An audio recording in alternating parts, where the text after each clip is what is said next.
comme je vous l'avais promis, deux corrections d'exercices. Donc dans le TD13, l'exercice 7, et puis après on fera l'exercice 9. Donc deux exercices assez classiques sur les fonctions de plusieurs variables, de deux variables pour être précis. Première question. Qu'est-ce qui se passe? Décalage.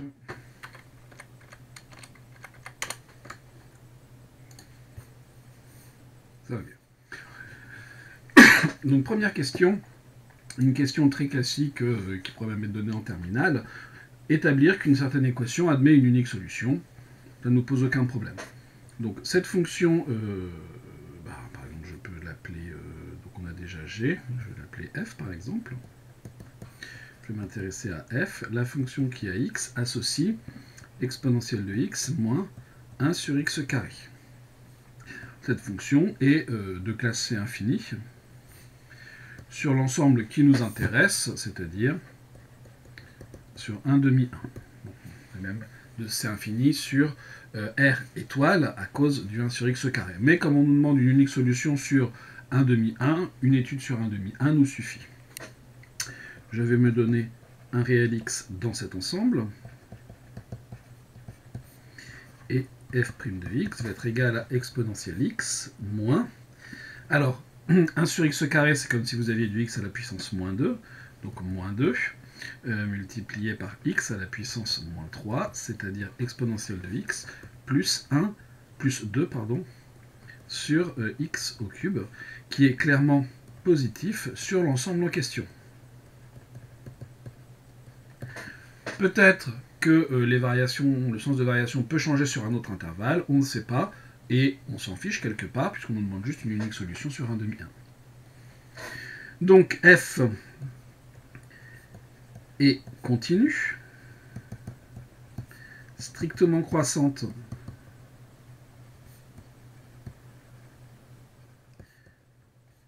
sur 1 demi 1. Elle y est donc bijective. Ce qui nous intéresse, c'est l'ensemble dans lequel on va arriver. La limite, lorsque x tend vers 1 demi de f de x, alors pourquoi une limite alors qu'on pourrait calculer f de 1 demi? En fait non, puisqu'on a défini cette fonction f sur 1 demi 1 ouvert. Si on avait défini f sur 1 demi 1 fermé, on aurait pu calculer f de 1 demi. De toute façon, ça ne change pas grand-chose, parce que bien sûr, notre fonction f, elle est prolongeable par continuité, aussi bien en 1 demi qu'en 1. Donc on va avoir ici exponentielle de 1 demi, moins 1 sur 1 demi au carré, c'est-à-dire exponentielle de 1 demi moins 4, si vous préférez, racine de e moins 4, sachant que e est plus petit que 3, racine de e est plus petit que racine de 3, donc 1,732. Cette valeur est donc négative.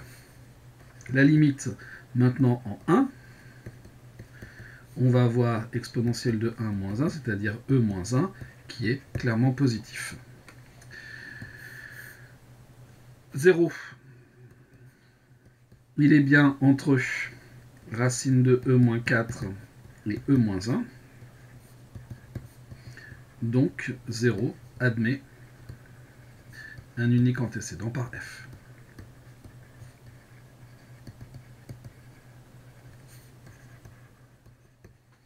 Conclusion, un unique antécédent, j'aurais dû l'appeler alpha, par f. D'où exponentielle de x égale 1 sur x carré admet une unique solution alpha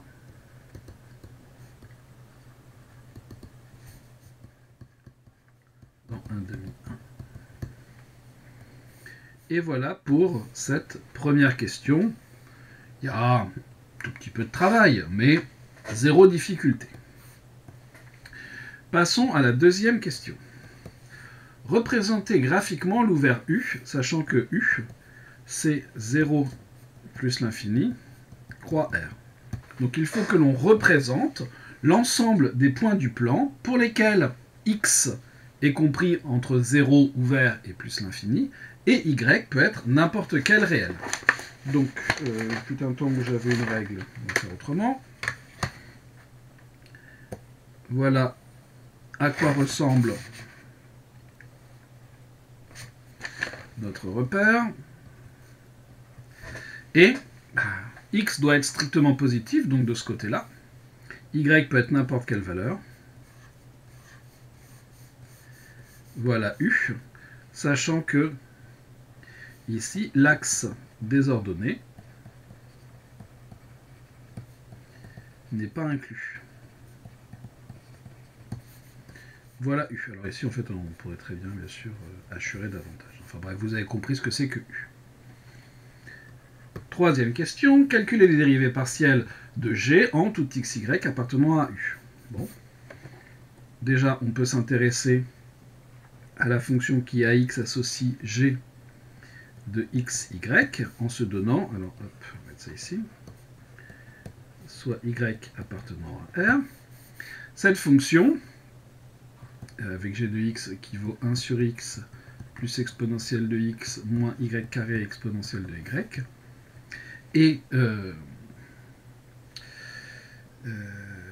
oui, de classe C infini, sur l'ensemble qui nous intéresse, c'est-à-dire sur 0 plus l'infini. De même, si je me donne x dans R plus étoile, vous avez la fonction qui a y associe g de xy, c'est-à-dire la même chose, hein, elle aussi est de classe C infini, mais sur R. Dit autrement, on va pouvoir dériver, hein, c'est ça qui nous intéresse. Donc je me donne un couple xy dans U, et je vais m'intéresser à la dérivée partielle par rapport à la première variable. Alors j'ai mis f, mais bien sûr, vous aurez compris que... Pourquoi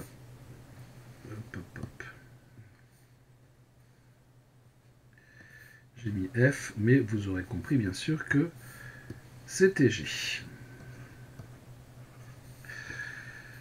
Donc je dérive par rapport à ma première variable, donc on va avoir du moins 1 sur x carré, plus exponentielle de x, et puis le y exponentielle, y carré exponentielle de y est à voir comme une constante. Je dérive g par rapport à ma deuxième variable, et je vais donc avoir moins 2y. Là, cette fois, il y a un produit, donc moins 2y exponentielle de y, moins y carré exponentielle de y, c'est-à-dire moins y carré plus 2y exponentielle de y.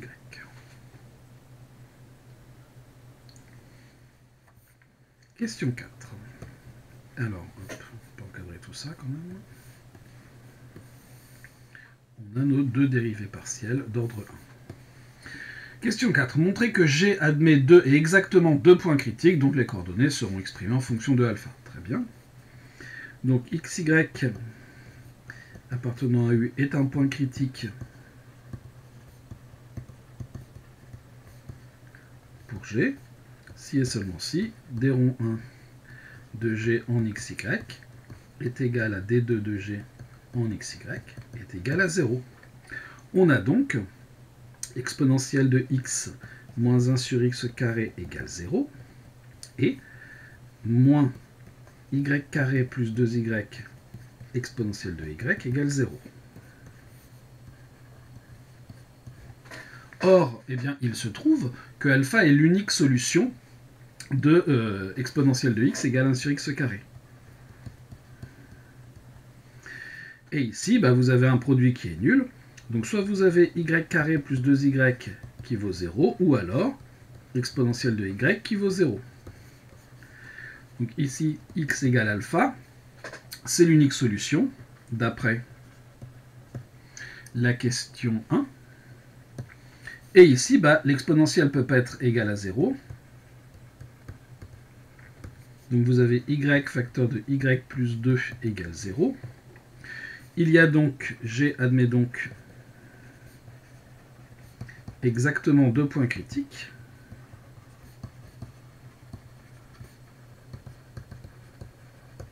Vous avez de toute façon alpha en abscisse, et comme vous avez y facteur de y plus 2 égale 0, c'est y égale 0, ou y égale moins 2. Donc alpha 0 et alpha moins 2. Voilà nos points critiques.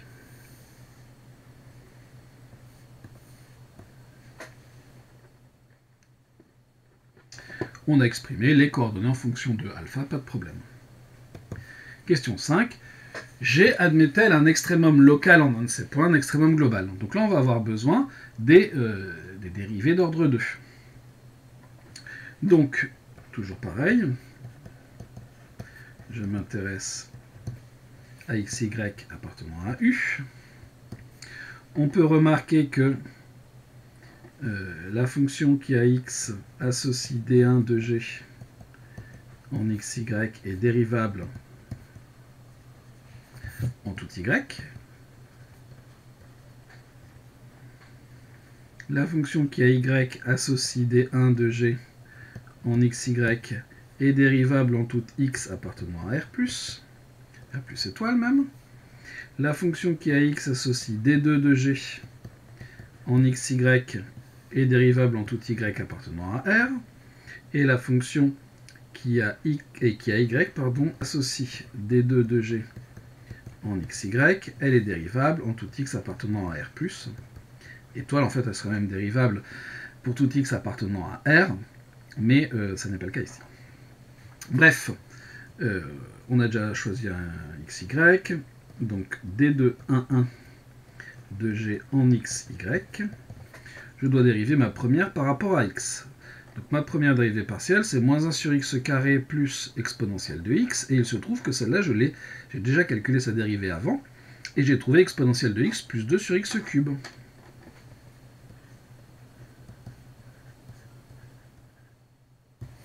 Ensuite, on va avoir d2, laquelle on va faire? On va faire la 2,2 par exemple. Elle est un peu plus compliquée.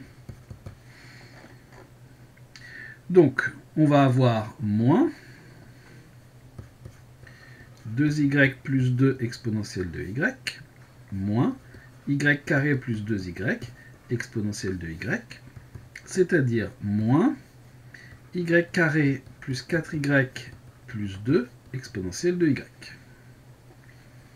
Ensuite, on va avoir notre dérivée. Alors, est-ce qu'il vaut mieux faire dans ce sens-là ou pas?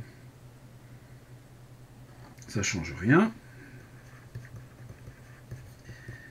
0, puisque nos deux dérivées, en fait, elles dépendent l'une et l'autre que de l'autre variable. Et ça, d2 de 1 de g de x, y. On peut appliquer éventuellement le théorème de Schwartz, mais ce n'est même pas nécessaire ici. Il y a de la facilité à calculer tout ça. On va maintenant regarder ce qui se passe au premier point, donc en alpha 0.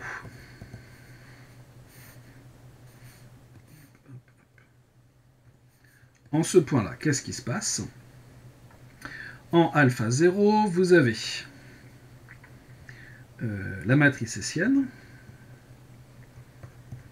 donc de alpha et de 0, qui va être égale à exponentielle de alpha plus 2 sur alpha au cube, 0, 0, et y vaut 0, donc vous allez avoir 2 ici. On peut remarquer que alpha est compris entre 1,5 et 1, donc on est certain que cette matrice a deux valeurs propres strictement positives.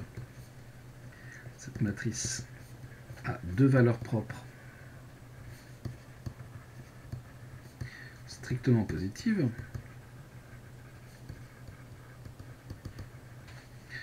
Donc, G admet un minimum local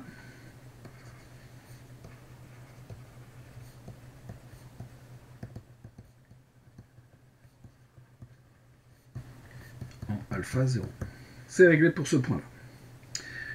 Maintenant, ce qui va se passer en alpha moins 2.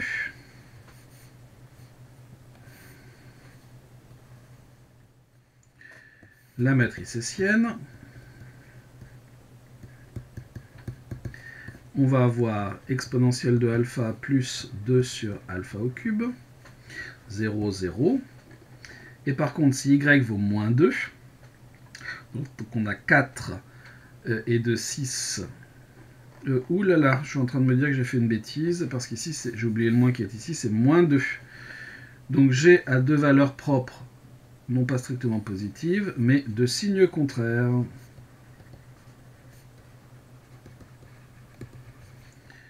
Ça, bien sûr, c'est strictement positif. Et ça, c'est strictement négatif.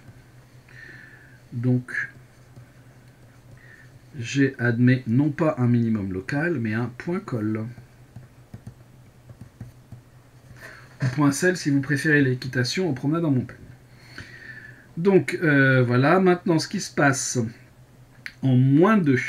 Donc, vous allez avoir moins 2 au carré, ce qui nous fait 4. 4 et de 6. 6 moins 8, ça nous fait moins 2. Moins 2, donc 2. 2 exponentielle de moins 2. Donc, cette fois, cette matrice admet deux valeurs propres strictement positives.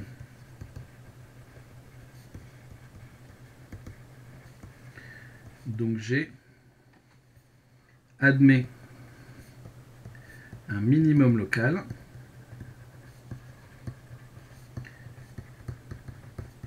en alpha moins 2.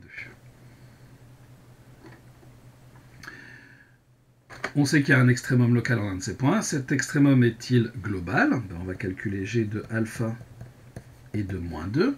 Qu'est-ce que c'est que G de alpha et de moins 2? On a donc 1 sur alpha plus exponentielle de alpha moins 4 exponentielle de moins 2. Bon. Ici, on peut remarquer que on a cette valeur-là. Si je compare à une autre valeur que je vais choisir pas au hasard, hein, bien sûr, si je prends G de alpha, par exemple 10, je vais avoir du 1 sur alpha plus exponentielle de alpha, moins 10 exponentielle de 10. Et si je regarde les deux, qu'est-ce que l'on constate?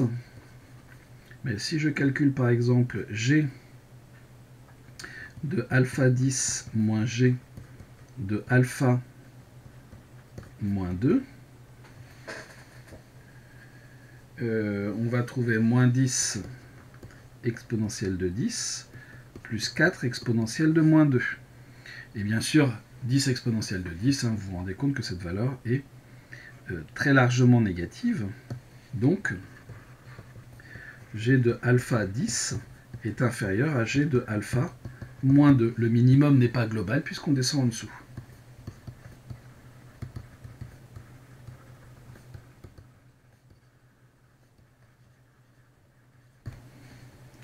Conclusion.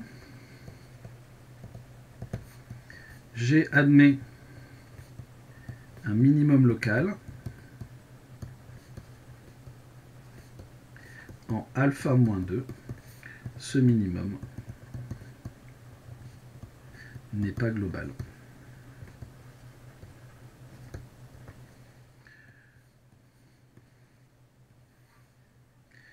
Et voici pour cet exercice.